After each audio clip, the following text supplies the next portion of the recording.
So, Ma, can you please elaborate for our viewers? What are your thoughts on the socio-economic implications of post-pandemic inflationary pressures on legacy wealth versus new age digital assets? Ang tanong ay lumabas sa bibig ni Carolina na kasing tamis ng pulot. Ngunit para kay Rodrigo, ito'y isang punyal na dahan-dahang itinarak sa puso ng kanyang ina. Nakaupo sila sa hapagkainan sa ilalim ng isang marangyang chandelier na kumikinang na parang mga bituin. Pero ang totoong liwanag ay nagmumula sa isang ring light na nakatutok sa cellphone ni Carolina, kung saan libu-libong tao ang nanonood ng kanyang live stream. Ang perpektong pamilya.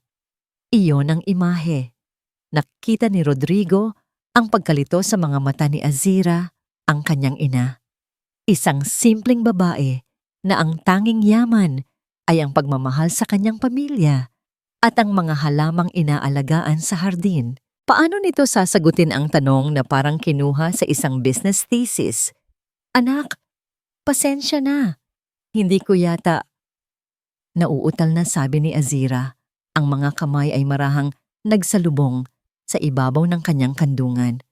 Oh, it's okay, Ma. Don't worry. Mabilis na sagot ni Carolina. Ang nangiti ay hindi umabot sa kanyang mga mata. Humarap siya sa camera.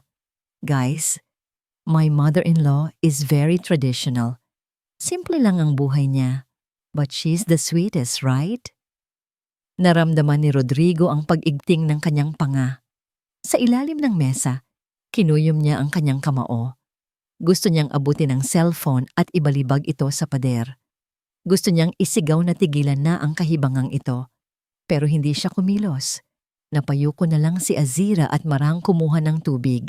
Nakita ni Rodrigo ang bahagyang pamumula ng pisngi nito, isang senyales ng hiya.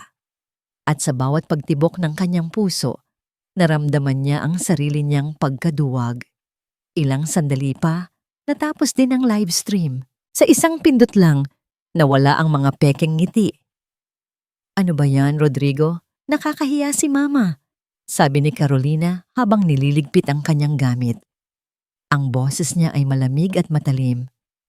Pinagmukha niya akong tanga sa harap ng mga followers ko. Parang hindi man lang siya nakikinig sa mga pinag-uusapan natin. Carolina, alam mo namang hindi ganoon ang interes niya. Mahinang sagot ni Rodrigo, iniiwasan ng gulo. Exactly, kaya dapat matuto siya. Nakatira siya sa pamamahay ko, kumakain sa pagkain na binibili ko. The least she can do is to play the part. Hindi mo to pamamahay, Carolina. Pamamahay natin to, at nanay ko siya. At asawa mo ako, ganti ni Carolina. Kailangan mong pumili, Rodrigo, ang imahe ng pamilya natin o ang pagiging makaluma ng nanay mo. Hindi na sumagot si Rodrigo. Alam niyang walang patutunguhan ng pagtatalo. Ito ang laging nangyayari. Palagi siyang sumusuko para sa kapayapaan, isang pekeng kapayapaan. Nang gabing iyon, hindi siya mapakali. Dinala siya ng kanyang mga paa sa tapat ng kwarto ng ina. Itinaas niya ang kanyang kamay, handang kumatok, handang humingi ng tawad para sa lahat. Para sa asawa niya at para sa sarili niyang pananahimik.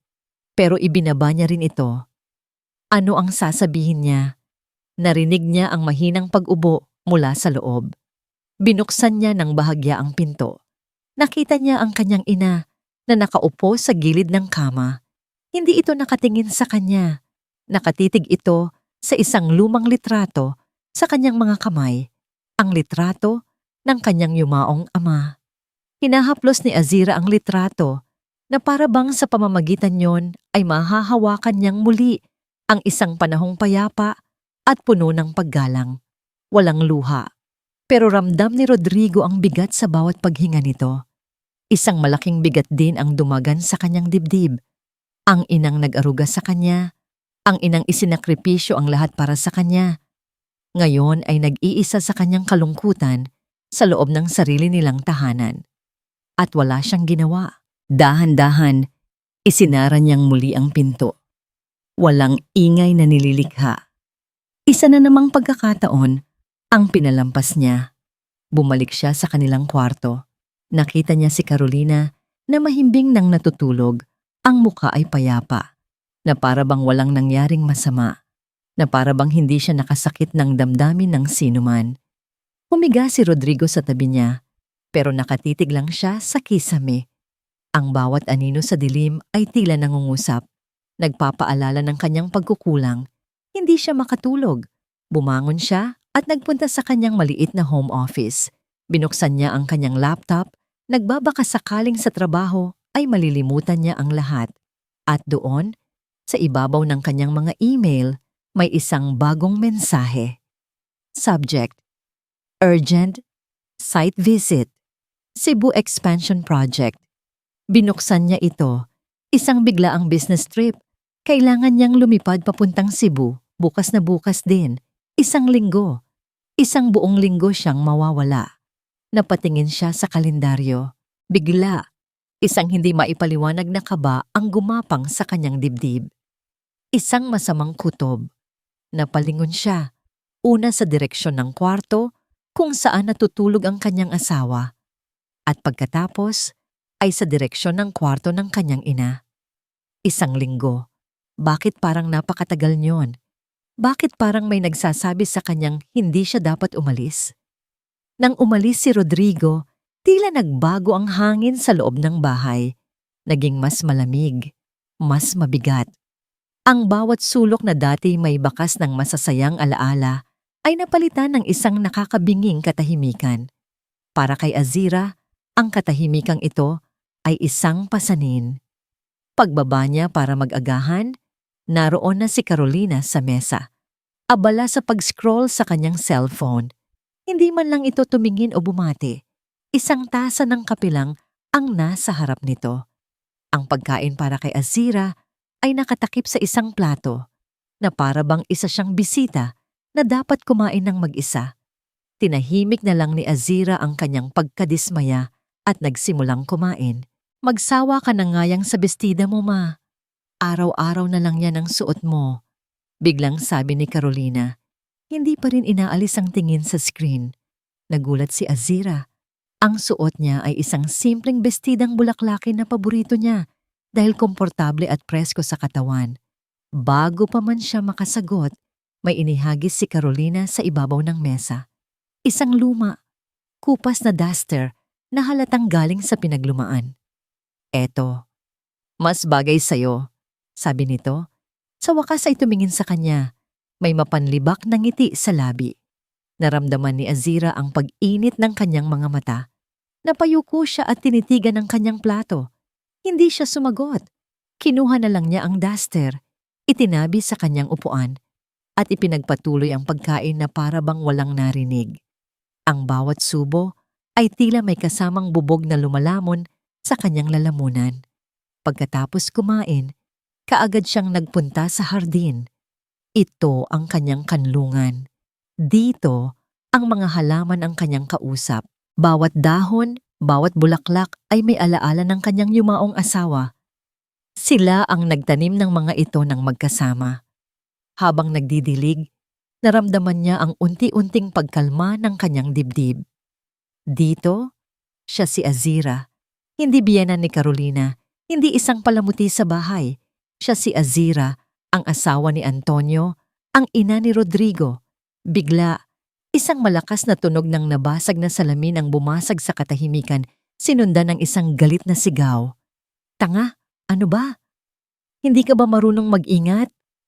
Boses iyon ni Carolina. Napatayo si Azira at dalidaling pumasok sa loob. Sa sahig ng kusina, nakakalat ang mga bubog ng isang baso. At sa gitna niyon ay si Maila, ang bago nilang kasambahay na nanginginig sa takot habang pinupulot ang bawat piraso. Pasensya na po, ma'am. Nadulas po sa kamay ko. Halos pabulong na, sabi ni Maila. Walang kwenta. Palibhasa. Probinsyana. Sigaw ni Carolina. Hindi na nakatiis si Azira. Carolina, tama na. Mahinahon, ngunit may diin niyang sabi. Aksidente lang yan. Tao lang si Maila. Nagkakamali. Tumingin sa kanya si Carolina na para bang hindi makapaniwala sa narinig. Ngunit sa halip na sumagot, Tinalikuran na lang niya sila at padabog na umakyat sa hagdanan. Lumapit si Azira kay Maila at tinulungan itong maglinis. "Salamat po, Ma'am Azira," sabi ng dalaga, ang mga matay namumugto. Nang hapong iyon, nakita ni Azira si Maila sa likod bahay, tahimik na naglalaba. Napansin niya ang isang maliit na pasa sa braso nito, marahil ay mula sa pagkakabunggo kanina. Kumuha si Azira ng isang maliit na bote ng langis na gawa sa mga halamang gamot mula sa kanyang hardin. "Heto, ipahid mo dyan sa pasa mo," marahang sabi ni Azira. Napapitlag si Maila na para bang nahuli sa isang kasalanan. Tumingin ito sa paligid, puno ng takot ang mga mata, bago marahang inabot ang bote. "Salamat po," sabi nito. Nakita ni Azira ang mga mata ng dalaga. May pasasalamat doon, oo. Pero meron pa. May hiya, may lungkot, at higit sa lahat may takot. Isang takot na hindi niya maintindihan kung saan nanggagaling. Gabi na. Naghahanda na si Azira para matulog nang bumukas ang pinto ng kanyang silid. Pumasok si Carolina. May isang kakaibang ngiti sa kanyang mukha. Isang nangiting nagpatayo ng balahibo sa batok ni Azira. "Ma, I have a surprise for you," masayang sabi nito, pero ang boses ay walang init. "This weekend, I invited my best friends over. Magkakaroon tayo ng special makeover party dito mismo sa bahay." Nagpatuloy si Carolina sa pagsasalita, pero hindi na naririnig ni Azira ang mga salita. Ang tanging nakikita niya ay ang kislap sa mga mata ng kanyang manugang. Isang kislap ng pananabik, isang kislap ng kalupitan. "It's going to be so much fun. Aayusan ka namin. You will be reborn." Ang huling salita ay binitiwan nito na may kasamang ngiti, isang ngiting nagpanginig sa buong katawan ni Azira. Sa sandaling iyon, alam niyang hindi ito isang simpleng party. Ito ay isang babala. Para kay Carolina, ang salamin ay hindi lang nagpapakita ng refleksyon. Ito ay isang kasangkapan. Dito niya itinatayo ang kanyang sarili. Bawat piraso ay maingat na inilalagay. Ang mamahaling makeup, ang perpektong ayos ng buhok, ang ngiting ensayado. "This is my world. My rules." Bulong niya sa sarili habang pinapasadahan ng huling lagay ng lipstick ang kanyang mga labi. Ang mundo niya, isang mundong pinaghirapan niyang itayo mula sa abo ng kanyang nakaraan. Isang nakaraang pilit niyang ibinabaon sa limot. Isang nakaraang may amoy ng putik at kahirapan. At sa tuwing nakikita niya si Azira, ang biyena niyang may mga kamay na magaspang sa paghahalaman at mga bestidang amoy araw. Para siyang nananalamin sa nakaraang iyon. At kinasusuklaman niya ito, kaya ngayon, buburahin niya ang refleksyong iyon. Magkakaroon ng isang pagbabago. Maya-maya pa, nagsidatingan na ang kanyang mga kaibigan. Mga babaeng tulad niya, nabubuhay sa atensyon at papuri ng social media. Dala nila ay mga mamahaling alak at mga halakhak na kasing peke ng kanilang mga designer bags. "Ready for the main event, girl?" tanong ni Trish, ang pinakamalapit sa kanya. "I was born ready," sagot ni Carolina. Isang matamis na ngangiti ang gumuhit sa kanyang mukha. Sa isang sulok, nakita niya si Myla na nag-aayos ng mga inumin. Tinawag niya ito at ang utos niya ay isang mahinang bulong, puno ng lason. "Hawakan mo ang cellphone ko. I-livestream mo ang lahat. Walang puputulin." Nanginginig na tumingin si Myla sa kanya. "Ate, huwag po. Nakikiusap ako." Ang salitang ate ay parang sampal kay Carolina. Hinawakan niya ng mahigpit ang braso ng kapatid. Ang mga kuko niya'y bumaon sa balat nito. "Subukan mong ulitin yan sa harap nila at sisiguraduhin kong malalaman ng buong barangay niyo kung bakit ka talaga umalis doon." Banta niya, ang bawat salita ay isang patalim. "Ngayon, iset up mo ang camera o gusto mong ako mismo ang magkwento sa kanila?" Nakita ni Carolina ang takot at pagkatalo sa mga mata ng kapatid. Walang imik na kinuha ni Myla ang cellphone at itinayo ito sa isang tripod. "Good girl," sabi ni Carolina, bago ito talikuran at humarap sa kanyang mga bisita na may ngiti. "Okay ladies, let's get the party started. Oras na para sa makeover ng aking pinakamamahal na mother-in-law." Pumunta sila sa silid kung saan nila pinaupo si Azira. Nakaupo lang ito sa isang silya sa gitna ng kwarto, tahimik, ang mga matay nakapikit. Walang bakas ng takot, tanging isang malalim na kalungkutan. Lalo itong ikinainis ni Carolina. Gusto niyang makakita ng luha, ng pagmamakaawa. Inilabas ni Trish ang isang gunting. "Let's start with a little trim." Nagsimula ang tawanan. Pinagpasa-pasahan nila ang gunting, bawat isa'y pumuputol ng isang hibla ng buhok ni Azira na kulay pilak na. Ang bawat gupit ay sinasabayan ng masasakit na biro at malalakas na halakhak. Si Azira ay nanatiling hindi gumagalaw, na parabang ang kanyang katawan ay naroon, ngunit ang kanyang diwa ay nasa ibang lugar. Hindi kontento, may inilabas si Carolina mula sa isang paper bag. Isang electric razor, tumahimik ang lahat. "Para maging tunay na moderno," sabi ni Carolina. Ang boses ay puno ng pananabik. "Kailangan nating alisin ang lahat ng luma." Nagsimula ang ugong ng razor. Rinig na rinig ito sa buong silid, mas malakas pa sa tugtog na nagmumula sa speaker. Lumapit siya kay Azira. "This is for your own good, ma," bulong niya. At sinimulan niyang ahitin ang buhok ng kanyang biyanan. Nahuhulog ang mga kulay pilak na buhok sa sahig, parang mga dahong nalalagas sa isang namamatay na puno. Ang tawanan ng kanyang mga kaibigan ay nagpatuloy. Ang kamera ay patuloy na nagre-record.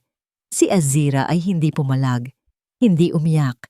Dinilat lang nito ang kanyang mga mata at tumingin, hindi kay Carolina, kundi sa kawalan.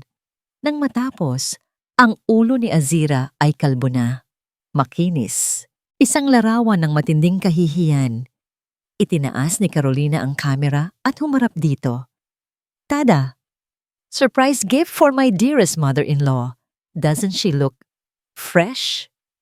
Pinindot niya ang post button. Sa isang iglap, ang video ay kumalat na sa mundo ng social media. Rinig ni Carolina ang sunod-sunod na pag-ingay ng kanyang cellphone. Notifikasyon, likes, comments, shares, ang tunog ng kanyang tagumpay. Ngunit sa gitna ng ingay, isang particular na tunog ang pumukaw sa kanyang pansin. Isang text message mula kay Rodrigo. Binuksan niya ito. Napatigil ang kanyang paghinga. "Pauwi na ako. My flight got moved up." Ang bawat kilometrong nilalakbay ng taxi palapit sa kanilang bahay ay nagpapabigat sa dibdib ni Rodrigo. Ang excitement na makauwi ng mas maaga ay napalitan ng isang kakaibang pag-aalala na dulot ng text message ni Carolina. "We're having a surprise party for Mama," sabi nito, na may kasamang 3 laughing emojis. Hindi niya alam kung bakit, pero hindi siya natawa. Pagbaba niya ng sasakyan, binuksan niya ang gate at pumasok ng dahan-dahan. Bitbit ang kanyang traveling bag at isang maliit na pasalubong para sa ina. Gusto niyang sorpresahin sila. Mula sa labas, rinig niya ang malakas na tugtugan at halakhakan. Tila masaya nga sa loob, ngunit may kung anong mali. Isang pakiramdam na hindi niya maipaliwanag. Binuksan niya ang pinto. At sa isang iglap, gumuho ang kanyang mundo. Ang una niyang nakita ay ang mga kaibigan ni Carolina. Mga naglalakihang baso ang alak ang hawak. Mga mukhay namumula sa kalasingan. Nakakalat ang mga bote at pagkain sa mesa. Ang sala, na dati isang lugar ng kapayapaan, ngayon ay mukhang isang pugad ng kaguluhan. Pagkatapos, nakita niya si Carolina, nakatayo sa gitna ng lahat, hawak ang cellphone na parang isang tropeyo. Ang nangiti nito ay maningning, ngunit puno ng isang bagay na nakakapangilabot, isang uri ng tagumpay na marumi. At sa wakas, ang mga mata niya ay napadako sa isang silyang nasa gitna. Doon nakaupo ang kanyang ina, Si Azira, napabitaw si Rodrigo sa kanyang mga dala. Ang pasalubong ay bumagsak sa sahig nang walang tunog. Ang kanyang ina ay kalbo. Ang buhok nitong sinuklay niya noong bata pa siya. Ang buhok nitong hinaplos ng kanyang ama nang may pagmamahal. Ang buhok nitong simbolo ng edad at karunungan ay wala na. Nakatitig lang ito sa sahig, tahimik, walang galaw. Naramdaman ni Rodrigo ang pag-akyat ng init mula sa kanyang tiyan patungo sa kanyang lalamunan. Isang galit na hindi pa niya naramdaman sa buong buhay niya. Isang galit na parang bulkan na handang sumabog. Anong ginawa ninyo? Ang boses niya ay garalgal, halos hindi makilala. Natigilan ng lahat. Ang tugtugan ay tila humina. Ang mga halakhak ay namatay. Lahat ng mata ay napunta sa kanya. "Babe, you're home early?" Masayang bati ni Carolina na para bang normal ang lahat. "Look, we gave Mama a new look para mas maging bata." "Bata?"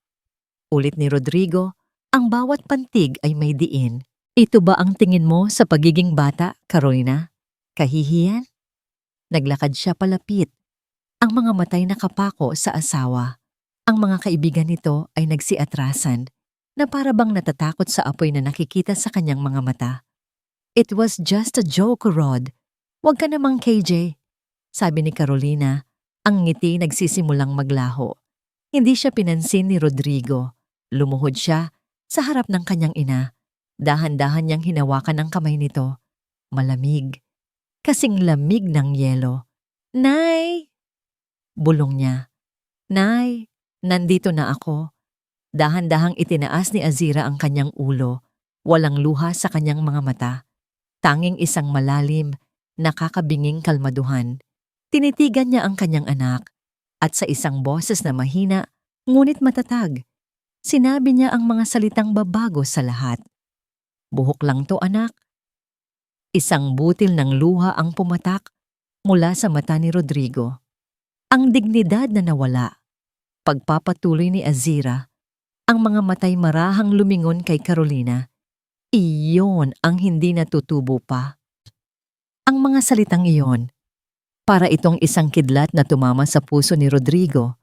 Bigla, ang lahat ng kanyang pag-aalinlangan, lahat ng kanyang pananahimik, lahat ng kanyang pagkaduwag ay naglaho. Tumayo siya at humarap kay Carolina. Ang kanyang mukha ay kalmado, ngunit ang kanyang mga mata ay nag-aalab. "Pack your things."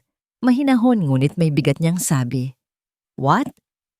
Naguguluhang tanong ni Carolina. "Sabi ko, mag-impake ka." "Rodrigo, ano bang sinasabi mo? Itigil mo to. Nakakaya sa mga bisita." Ang kahihiyan? Napahagikhik si Rodrigo, isang tawang walang saya. Ngayon mo lang naisip ang kahihiyan? Pagkatapos ng lahat ng ito? Itinuro niya ang kanyang ina. "Tingnan mo siya, Carolina. Tingnan mo ang ginawa mo." "It was a party, a joke." "Hindi ito biro," sigaw ni Rodrigo. Ang boses niya ay umalingaw-ngaw sa buong kabahayan. "Ito ay kalupitan at tapos na ako dito." Huminga siya ng malalim. Pinakalma ang sarili bago binitawan ang kanyang hatol. "Tapos na tayo, Carolina." Natigilan si Carolina. Anong ibig mong sabihin? "I want a divorce." Sa pagbitaw ng mga salitang iyon, ang katahimikan sa silid ay naging solidong pader. Ang mga kaibigan ni Carolina ay dahan-dahang nagsilabasan, ayaw madamay sa paparating na bagyo. Naiwan silang tatlo, si Rodrigo, si Azira at si Carolina. Ang pekeng kamong ngiti sa mukha ni Carolina ay tuluyang naglaho. Napalitan ito ng isang bagay na mas madilim, isang bagay na mapanganib. Bigla, humalakhak siya. Isang halakhak na nakakakilabot. "Divorce?" Ulit niya, na para bang narinig ang pinaka-nakakatawang biro sa mundo. "Hindi mo ako kayang iwan, Rodrigo. Hindi mo alam kung anong kaya kong gawin." Tinitigan niya si Rodrigo, ang mga matay parang mga nagniningas na baga. You have no idea what I'm capable of. Hindi inaksaya ni Carolina ang panahon sa pag-iyak. Ang luha ay para sa mga mahihina. Ang luha ay para sa mga biktima. At sa mundong kanyang ginagalawan, ikaw ang mananalo kung ikaw ang unang magiging biktima. Inilock niya ang pinto ng kanyang kwarto, ang dating kwarto nila ni Rodrigo. Ang unang ginawa niya ay hindi mag-impake, kundi iset up ang kanyang ring light. Umupo siya sa harap ng kamera, ang mukha'y perpektong nakaanggulo para makuha ang pinakamagandang ilaw. Huminga siya ng malalim. Inisip niya ang lahat ng sakit at kahihiyan na naramdaman niya sa buong buhay niya. Ang pangungutya ng mga kalaro, ang gutom, ang pangarap na hindi maabot. Ginamit niya ang lahat ng yon. Hinugot mula sa pinakamalalim na baul ng kanyang alaala at inilabas sa anyo ng mga perpektong butil ng luha. Pinindot niya ang Go Live button. Agad, daan-daang manonood ang pumasok. Pagkatapos ay naging libo. Hi guys! Panimula niya, ang boses ay basag at nanginginig. Sorry kung ganito ang itsura ko. Hindi ko na kasi kaya. Ipinakita niya ang sarili na humihikbi. Ang mga kamay ay nanginginig habang pinupunasan ang kanyang mga luha. Ang comment section ay agad na puno ng mga tanong at mga salita ng pag-aalala. What happened, Quincy? Are you okay? Sinong nagpaiyak sa'yo? Akala ko masaya kami. Pagpapatuloy niya, bawat salita ay maingat na pinili. Gusto ko lang namang mapasaya ang biyenan ko. Matagal na siyang malungkot, palaging nag-iisa. Naisip ko, baka kailangan niya ng pagbabago. Baka may pinagdadaanan siya na hindi niya masabi. Huminga siya ng malalim na para bang napakabigat ng kanyang sasabihin. Kagabi, nakita ko siyang may hawak na gunting sa kwarto niya. Sinusubukan niyang gupitin ang sarili niyang buhok. Nag-aalala ako, guys. Kaya naisip ko, baka mas mabuti kung tulungan ko na lang siya. Gawin naming masaya, isang makeover, para maramdaman niyang may nagmamalasakit sa kanya. Ang narrative ay perpekto, isang mapagmahal na manugang na nag-aalala lamang. Pero nagalit ang asawa ko, sabi niya, at dito na siya tuluyang humagulgol. Pagdating niya, pinalayas niya ako. Sinabihan niya ako ng masasakit na salita. Hindi niya ako pinakinggan. Mas pinaniwalaan niya ang ina niyang may problema sa pag-iisip. Iyon ang salitang pamatay, problema sa pag-iisip. Isang salitang naglalagay ng lahat ng sisi kay Azira. Pinalalayas niya ako ngayon. Wala akong mapupuntahan. Anong gagawin ko? Ang comment section ay sumabog. Ang mga salita ng pag-aalala ay napalitan ng galit. Galit na nakatutok kay Rodrigo at Azira. Grabe naman yang asawa mo. Walang utang na loob. Ikaw na nga ang tumutulong. Nakakaawa kasi. Pero yung biyenan mo parang delikado. Rodrigo Mendoza is cancelled. Sa kabilang kwarto, si Rodrigo ay nakaupo sa tabi ng kanyang ina. Hawak ang kamay nito. Biglang nag-vibrate ng sunod-sunod ang kanyang cellphone. Mga mensahe mula sa mga kaibigan, mga kamag-anak, kahit mga kliyente sa trabaho. Binuksan niya ang isa. Isang link sa livestream ni Carolina. Napanood niya ang pag-arte ng kanyang asawa. Narinig niya ang mga kasinungalingan. Naramdaman niya ang pagbaliktad ng mundo. Siya na biktima ng panloloko ay biglang naging kontrabida. Ang kanyang ina, na dumanas ng matinding kahihiyan, ay biglang naging isang taong may sakit sa isip. Mas masahol pa, nagsimulang mag-ring ang kanyang telepono. Mga tawag mula sa mga numerong hindi niya kilala. Sinagot niya ang isa. Hayop ka! Anong klaseng anak ka? Bastos! Sigaw ng isang babae sa kabilang linya. Binaba niya ang tawag, pero may pumasok na namang isa at isa pa. Ang mga notifications sa kanyang social media ay umapaw. Ang kanyang mukha, kinuha mula sa kanyang profile, ay nakakalat na. May mga caption na, anak na walang kwenta, asawang abusado, cancel Rodrigo Mendonça. Pati ang kumpanya niya ay nadamay. Ang review page ng kanilang negosyo ay binaha ng 1-star ratings at masasakit na komento. Hindi ko akalain na ganito kademonyo ang may-ari ng kumpanyang ito. Tumingin siya sa kanyang ina, na tahimik na nakikinig sa lahat. Nakita niya ang sakit sa mga mata nito, hindi para sa sarili, kundi para sa kanya. Samantala, sa kabilang kwarto, pinapanood ni Carolina ang lahat na parabang isang general na nanonood sa kanyang mga sundalong sumusugod sa giyera. Ngumiti siya. Ito pa lang ang simula. Kinuha niya ang cellphone at tinawagan ang kanyang abogado. "Hello, Attorney Reyes. It's Carolina."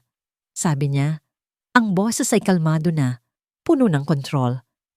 "I need you to file for legal separation. And I want everything, the house, the cars, and half of his company. Yes, may grounds ako. Psychological abuse. Mayroon akong libo-libong testigo." Pagkatapos ng tawag, binasa niya ang mga komento sa kanyang live stream. Ang mga salita ng suporta ay parang musika sa kanyang pandinig. "We're here for you, Quincy. Laban lang. We love you. Justice for Carolina." Gumiti siya ng may tagumpay. Sa digmaan ng social media, ang katotohanan ay hindi mahalaga. Ang mahalaga ay kung sino ang may mas magandang kwento. At sa gabing iyon, ang kwento niya ang pinaniniwalaan ng lahat. Kinabukasan, isang sulat mula sa abogado ni Carolina ang dumating para kay Rodrigo. Isang petisyon. Hinihingi nito ang halos lahat ng kanilang ari-arian. At sa ilalim ng listahan, may isang kaso.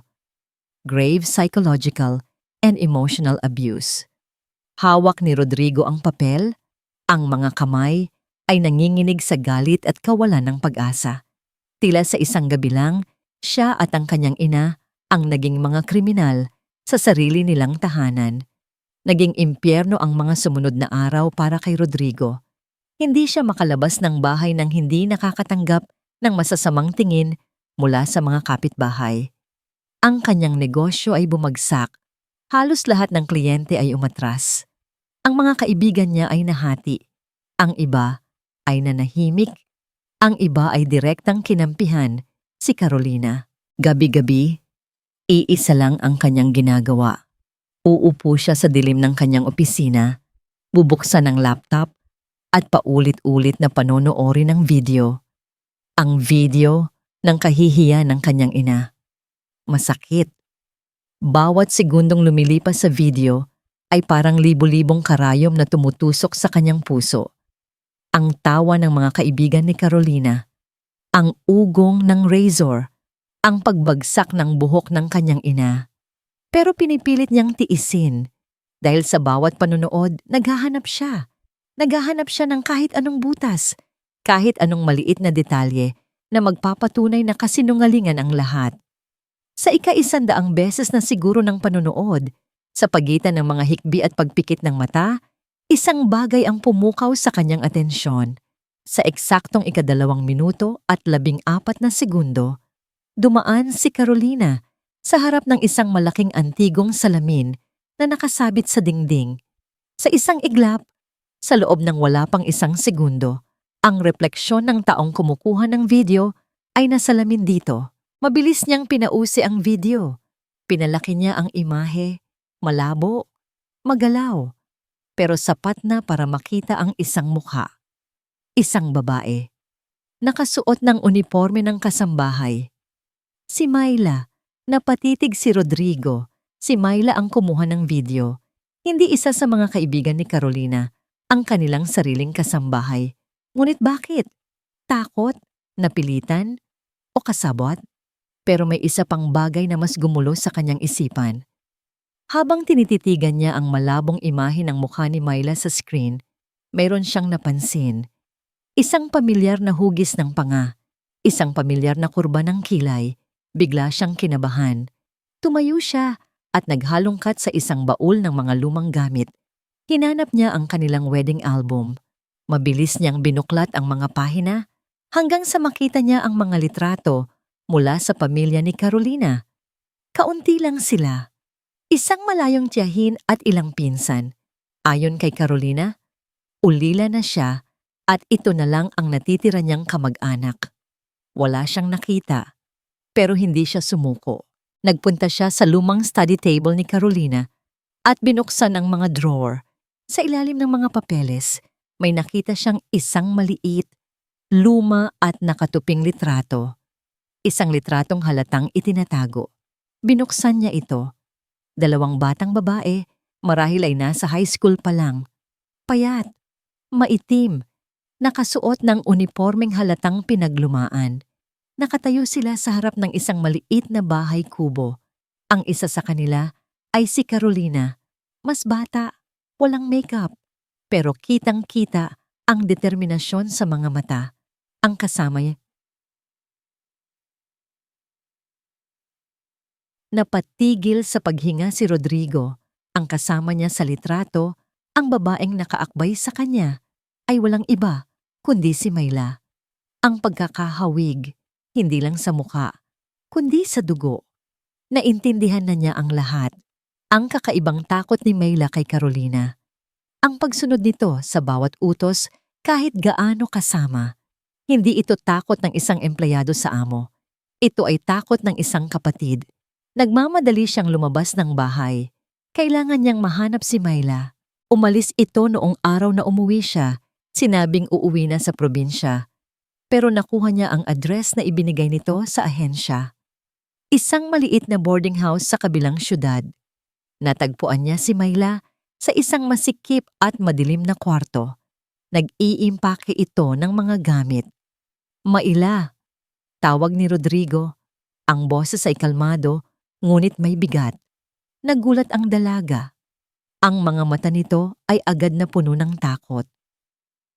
Sir Rodrigo, paano niyo po ako nahanap? Kailangan nating mag-usap. Wala po akong sasabihin. Mabilis nitong sagot. Umiiwas ng tingin. Ikaw ang kumuha ng video, hindi ba? Hindi sumagot si Mayla, pero ang panginginig ng kanyang mga kamay ay sapat ng sagot. Bakit? Tanong ni Rodrigo. Bakit mo ginawa yon sa nanay ko? Napilitan lang po ako, sir. Patawarin niyo po ako. Nagsimula nang umiyak si Mayla. Inilabas ni Rodrigo ang litrato. Sabihin mo sa akin ang totoo, Mayla. Sino ka ba talaga? Nang makita ni Mayla ang litrato, para siyang binuhusan ng malamig na tubig. Napaluhod siya sa sahig. Ang pag-iyak niya ay naging hagulgol. Kapatid mo siya, hindi ba? Tumangulang si Mayla, hindi makapagsalita. Tulungan mo ako, Mayla. Pagmamakaawa ni Rodrigo. Tulungan mo akong itama to, para sa nanay ko. Umiling si Mayla, ang mukha'y puno ng takot.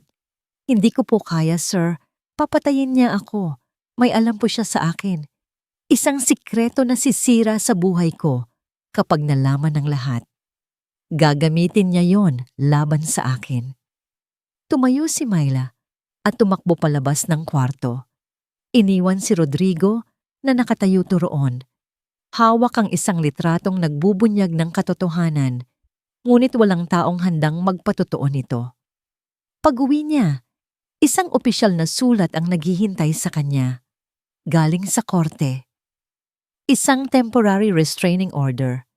Ipinagbabawal sa kanya at sa kanyang ina na lumapit kay Carolina. Tinitigan niya ang dokumento. Ang piraso ng papel na ito ay isang pader. Isang pader na naghihiwalay sa kanya mula sa hustisya. Hawak niya ang katotohanan, pero tila wala itong silbi. Ang restraining order ay hindi lang isang piraso ng papel. Isa itong kadena. Bawat salita na nakasulat doon ay isang bakal na pumulupot sa mga kamay at paa ni Rodrigo, ginagawa siyang bilanggo sa sarili niyang kawalan ng kapangyarihan. Ipinagbabawal sa kanila ni Azira na lumapit o makipag-ugnayan kay Carolina. Ang bahay na dati nilang tahanan ay naging teritoryo ng kaaway. Pansamantala, tumuloy sila sa isang maliit na apartment na pag-aari ng isang matandang kaibigan ng kanyang ama. Ang epekto sa negosyo ay mas malala. Sa isang board meeting na isinagawa online, sunod-sunod siyang binatikos ng mga kasosyo. Rodrigo, the company's reputation is in shambles, sabi ni Mr. Tan, isa sa mga major investors. Our stocks are plummeting. This family scandal of yours is dragging us all down. I'm fixing it, mahinang sagot ni Rodrigo. Fixing it? How? By hiding? Wala siyang maisagot. Paano niya sasabihin na ang katotohanang hawak niya ay walang saysay kung walang magpapatunay? Ang pinakamasakit ay ang pagtalikod ng mga taong inaakala niyang kaibigan. Ang mga dati niyang kumpare ay hindi na sumasagot sa kanyang mga tawag. Ang social media, na dati puno ng mga masasayang alaala, ngayon ay isang larangan ng digmaan kung saan siya ang talunan. Isang gabi, habang nakaupo sa dilim ng kanilang pansamantalang tinutuluyan, tinitingnan niya ang kanyang ina. Nakaupo si Azira sa isang upuan sa tabi ng bintana. Tahimik na nakatingin sa labas. Hindi ito nagrereklamo, hindi ito umiiyak. Ngunit nakikita ni Rodrigo ang bigat sa mga balikat nito, ang pagod sa mga mata nito. At iyon ang mas nagpapasakit sa kanya. Ang katahimikan ng kanyang ina ay mas malakas pa sa lahat ng sigaw ng mundo. Biglang tumunog ang kanyang cellphone. Isang hindi rehistradong numero. Nag-aalangan man, sinagot niya ito. Hello? Rodrigo. Ang boses ni Carolina. Malamig, matagumpay. Anong kailangan mo? Tanong niya, ang pangay na ninigas. I'm giving you one last chance, sabi nito. Isang paraan para matapos na tong lahat, for all time's sake. Narinig niya ang pagngisi nito sa kabilang linya. Pumunta ka sa harap ng media, mag-livestream ka, lumuhod ka at humingi ng tawad sa akin.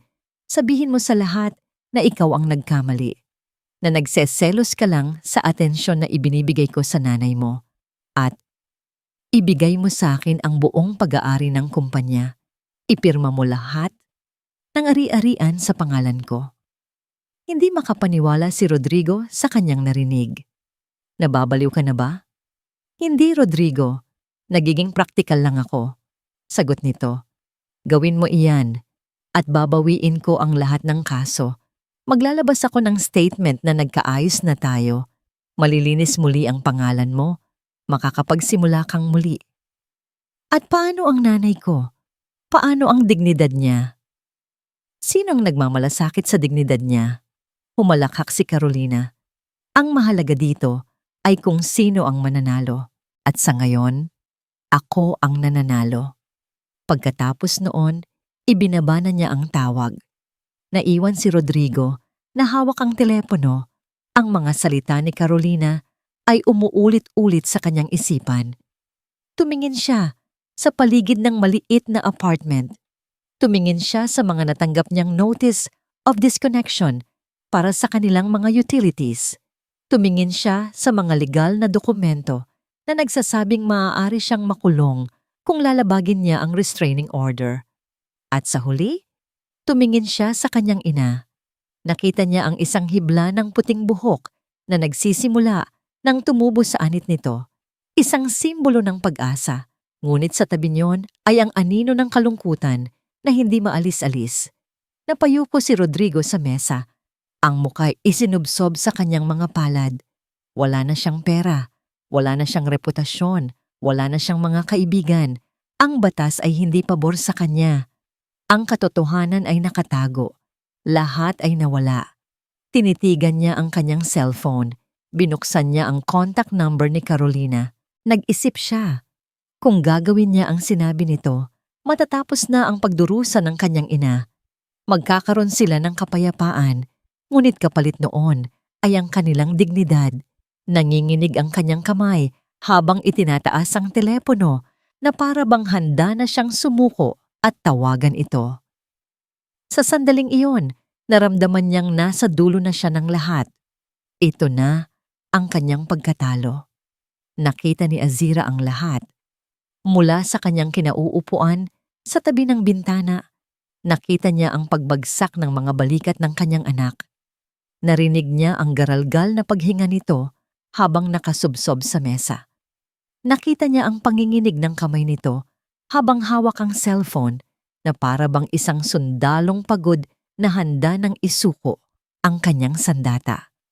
Hindi niya narinig ang usapan sa telepono, ngunit nababasa niya ang resulta sa mukha ni Rodrigo. Pagkatalo, desperasyon, pagsuko.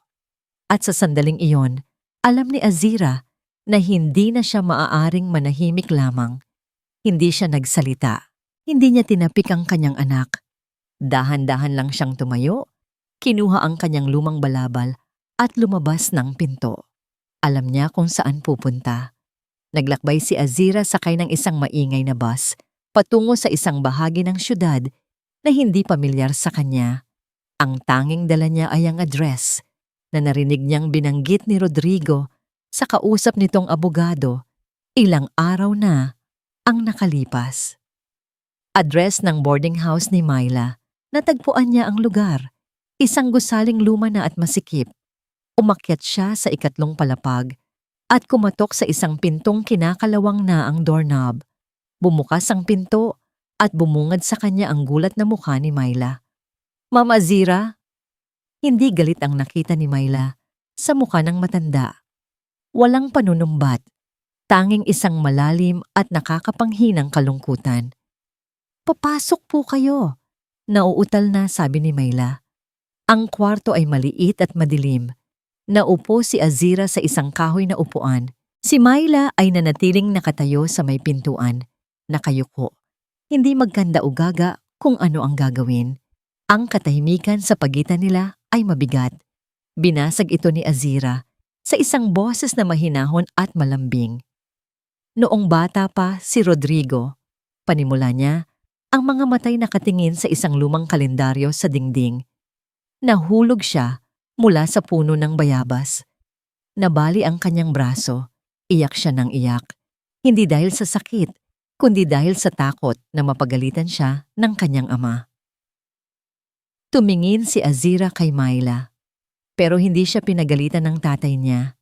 Binuhat siya, dinala sa ospital at inalagaan dahil ang pagmamahal ng isang magulang hindi na susukat kapag mabait ang anak, kundi kapag nagkakamali ito. Hindi maintindihan ni Myla kung bakit iyon ang sinasabi ni Azira. "Alam kong may dahilan ka, Hija." Pagpapatuloy ng matanda. "Alam kong natatakot ka, hindi ako galit sa'yo." Ang mga salitang iyon, "hindi ako galit sa'yo," ay parang isang malakas na alon na bumasag sa pader na itinayo ni Myla sa paligid ng kanyang puso. "Nakikita ko sa mga mata mo ang sarili ko noong kabataan ko," sabi ni Azira. "Isang babaeng takot, pero may mabuting puso. Huwag mong hayaang kainin ng takot ang kabutihan dyan sa loob mo." Hindi na napigilan ni Myla. Ang mga luhang kanina pa niya pinipigilan ay bumuhos na parang ulan. Napahagulgol siya, isang iyak na puno ng pagsisisi, takot at sakit. Lumapit si Azira sa kanya. At sa pagkasindak ni Myla, niyakap siya ng matanda. Ang babaeng sinaktan niya. Ang babaeng tinulungan niyang hiyain sa buong mundo. Niyayakap siya nito. Sa yakap na yon, gumuho ang lahat ng takot ni Myla. "Patawad po." "Patawad po, Tita Azira," sabi niya sa gitna ng kanyang pag-iyak. "Kapatid ko po si Carolina. Ginagamit niya po ang isang pagkakamali na nagawa ko noon para kontrolin ako. Ayaw ko po sanang gawin, pero tinakot niya po ako." Hinaplos ni Azira ang kanyang likod. "Shh! Tahan na. Ang mahalaga ay alam mo kung ano ang tama." Humiwalay sa pagkakayakap si Myla. Pinunasan niya ang kanyang mga luha. May bagong determinasyon sa kanyang mga mata. Naglakad siya patungo sa isang maliit na aparador. May kinuha siya mula sa ilalim ng mga damit. Isang maliit na itim na USB flash drive. Inabot niya ito kay Azira. "Nandyan po ang lahat, tita," sabi niya. Ang boses ay nanginginig pa rin, ngunit buo na. Ang buong video, ang hindi pinutol na video. Nirecord ko po ang lahat, mula sa pagpaplano niya hanggang sa pagbabanta niya sa akin. Tumingin siya sa mga mata ni Azira. Nirecord ko po. Dahil balang araw, umaasa akong magkakaroon ako ng lakas ng loob na gawin ang tama. Hinawakan ni Azira ang USB. Ito'y maliit at magaan, ngunit para sa kanya, ito ang pinakamabigat na bagay sa buong mundo. Ito ang bigat ng katotohanan. At nandito na rin po, dugtong ni Mayla, ang dahilan kung bakit niya ako nagagawang kontrolin para maintindihan niyo po ang lahat. Bumalik si Azira sa apartment ng may bagong pag-asa. Naabutan niyang nakatulog na si Rodrigo sa mesa, ang mukha'y puno pa rin ng bakas ng pag-aalala. Inilapag niya ang USB sa tabi ng kamay nito. Isang maliit na bagay na may kakayahang baguhin ang lahat. Ang katahimikan ni Azira ay nagwakas. Ang lakas niya ay hindi nagmula sa sigaw o galit, kundi sa isang yakap na puno ng pag-unawa at sa isang pusong handang magpatawad. At ang lakas na yon ay nakakahawa. Ang meeting room sa opisina ng abogado ay malamig at tahimik. Bawat pag-click ng ballpen, bawat pag-ubo, ay umalingaw-ngaw sa apat na sulok ng silid. Sa isang panig ng mahabang mesa ay nakaupo si Carolina at ang kanyang abogado, si Attorney Reyes. Ang mukha ni Carolina ay puno ng kumpiyansa. Nakasuot siya ng isang mamahaling puting bestida na para bang siya ang biktima na naghahanap ng hustisya. Sa kabilang panig, naroon si Rodrigo at ang kanyang ina. Simple lang ang kanilang kasuotan. Payak. Ngunit may bagong liwanag sa kanilang mga mata. Mr. Mendonça, panimula ni Attorney Reyes, my client is willing to settle this quietly. The terms are on the table. Sign the documents, transfer the assets, and all charges will be dropped. Tumingin si Rodrigo sa mga dokumento. Ang mga ito rin ang nagtulak sa kanya sa bingit ng pagsuko. Pero ngayon, iba na. Tumingin siya sa kanyang ina. Tumango ito ng marahan. Huminga ng malalim si Rodrigo at tumingin ng diretso kay Carolina. No. Isang salita lang, ngunit sapat na yon para mabura ang nangiti sa mukha ni Carolina. What do you mean no? Tanong nito. Ang boses ay may bahid ng inis. Do you want to go to jail, Rodrigo? Do you want your mother to suffer more? Ang tanging taong magdurusa pa dito, Carolina, ay ang taong patuloy na nagsisinungaling. Kalmadong sagot ni Rodrigo. Biglang bumukas ang pinto ng meeting room. Pumasok ang abogado ni Rodrigo at kasama nito, Mayla. Ang pangalan ay lumabas sa bibig ni Carolina na parang isang sumpa. Nanlaki ang kanyang mga mata, ang kulay sa kanyang muka ay biglang nawala. Para siyang nakakita ng multo. Anong ginagawa mo dito? Sigaw niya sa kapatid. Si Mayla, na dati laging nakayuko, ngayon ay nakatayo ng tuwid. Tumingin siya ng diretso sa mga mata ng kanyang kapatid. Ate, tama na. Ang boses niya ay mahina, ngunit umalingaw-ngaw ito na parang kulog sa loob ng silid. Walang hiya ka. Traidor!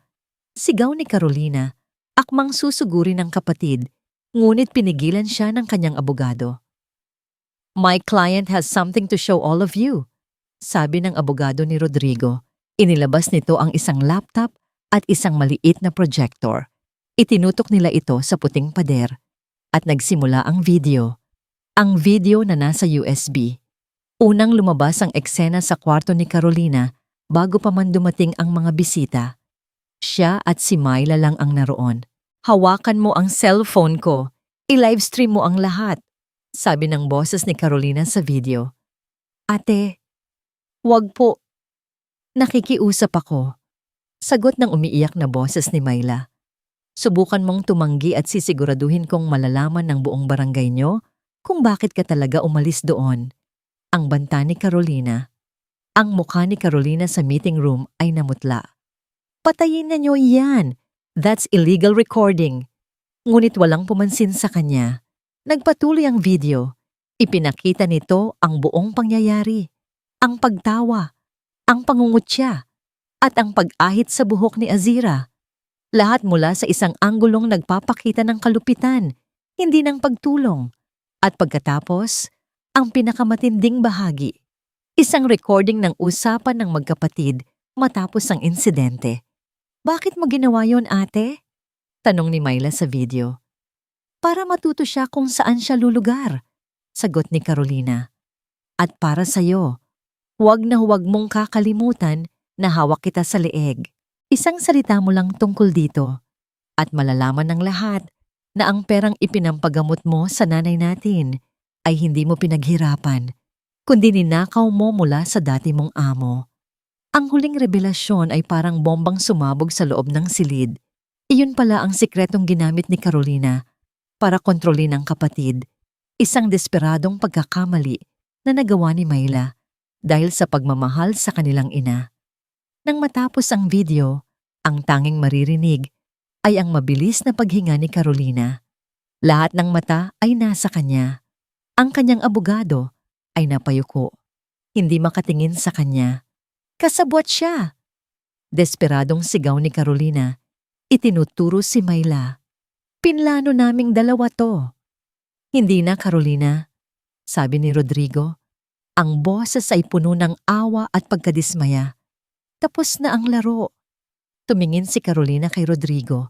Ang mga matay nagmamakaawa na. Ang dating reyna ay isa na ngayong pulubi na humihingi ng tulong. Rod, please, mahal kita. Ngunit umiling lang si Rodrigo. Marahan siyang tumalikod. Isang kilos na nagsasabing wala nang babalikan pa. Si Attorney Reyes ay tumayo. Inayos ang kanyang mga gamit. I believe I can no longer represent you, Miss Carolina. We're done here. Naiwan si Carolina na mag-isa sa kanyang panig ng mesa. Ang kanyang gintong hawla ay gumuho. Ang kanyang korona ay naging tinik. Ang lahat ng kanyang kasinungalingan ay bumalik upang singilin siya. Ang teatro ay nagsara na. Ang palabas ay tapos na. Lumipas ang ilang buwan. Ang ingay ng iskandalo ay unti-unting humina, na parang isang malayong alingaw-ngaw na tinatangay ng hangin. Si Carolina, matapos mapatunayan ang kanyang paninira at pamimilit, ay nawala na parang bula. Ang kanyang mga social media accounts ay nabura. Ang mga brand deals ay nakansela. Ang mga kaibigan niya ay naghahanap ng bagong reyna na pupurihin. Ang balita na umabot sa kanila ay bumalik daw ito sa probinsya. Dala ang kahihiyan na mas mabigat pa sa anumang maleta. Si Rodrigo ay dahan-dahang ibinabangon ang kanyang nasirang negosyo. Mahirap, maraming nasira. Ngunit sa bawat kliyenteng bumabalik, sa bawat kontratang muli niyang nakukuha, nararamdaman niya hindi lang ang pagbangon ng kumpanya, kundi pati na rin ng kanyang sarili. Isang hapon, habang nagkakape siya sa kanyang opisina, isang reporter ang tumawag sa kanya, humihingi ng isang eksklusibong panayam. Gusto ng mga tao na malaman ang side ninyo, Mr. Mendonça. This is your chance to tell your story. Ngumiti lang si Rodrigo. Salamat sa alok. Magalang niyang sagot, pero tapos na ang kwentong iyon. Ang pamilya ko po ay gusto na lang ng kapayapaan. Binaba niya ang telepono. Natutunan niya ang isang mahalagang aral. Ang tunay na tagumpay ay hindi ang pagwawagi sa opinyon ng publiko, kundi ang paghahanap ng katahimikan sa sariling puso. Umuwi siya ng maaga noong araw na yon. Hindi na sa malaking bahay na puno ng masasakit na alaala, kundi sa isang mas maliit at mas simpleng tahanan kung saan sila lumipat ng kanyang ina. Naabutan niya si Azira sa hardin. Ang hardin ay bago, ngunit ang mga halaman ay pamilyar. Mga itinanim nilang muli mula sa mga pinutol na sanga ng mga halaman sa dati nilang hardin. Ang buhok ni Azira ay tumubo na. Maikli, isang pixie cut na may mga hibla ng pilak na kumikinang sa ilalim ng sikat ng araw. Bagay na bagay sa kanya. Nagmukha siyang mas bata, mas malakas. Naupo si Rodrigo sa tabi niya sa isang upuang gawa sa yantok. Nagdala siya ng 2 tasa ng mainit na tsa. Walang nagsalita sa kanila sa loob ng ilang minuto. Pinanood lang nila ang paglubog ng araw. May sulat na dumating para sa'yo, Nay, sabi ni Rodrigo. Iniabot ang isang sobre. Galing ito kay Myla. Binuksan ito ni Azira at binasa ng tahimik. Nakasulat doon ang pasasalamat ni Mayla at ang balitang nagtatrabaho na siya ngayon sa isang maliit na kooperatiba sa kanilang probinsya, tinutulungan ang mga lokal na magsasaka. Ang perang ninakaw niya noon ay dahan-dahan na niyang binabayaran sa dati niyang amo. Nahanap na niya ang kanyang kapayapaan. Bulong ni Azira, isang maliit na ngiti, ang sumilay sa kanyang mga labi. Kayo rin po, Nay, sagot ni Rodrigo. Tumingin si Azira sa kanyang anak. Hinawakan niya ang kamay nito. Tayo, anak. Nahanap na natin. Sa mga huling sandali ng dapit hapon, habang ang langit ay nag-aagaw sa kulay kahel at lila, naramdaman nila ang tunay na kahulugan ng paghilom. Hindi ito ang paglimot sa sakit, kundi ang pagtanggap dito at pagpapatubo ng isang bagong bagay mula rito. Katulad ng buhok na muling tumubo, katulad ng mga halamang muling sumibol, hinaplos ni Azira ang kanyang maikling buhok.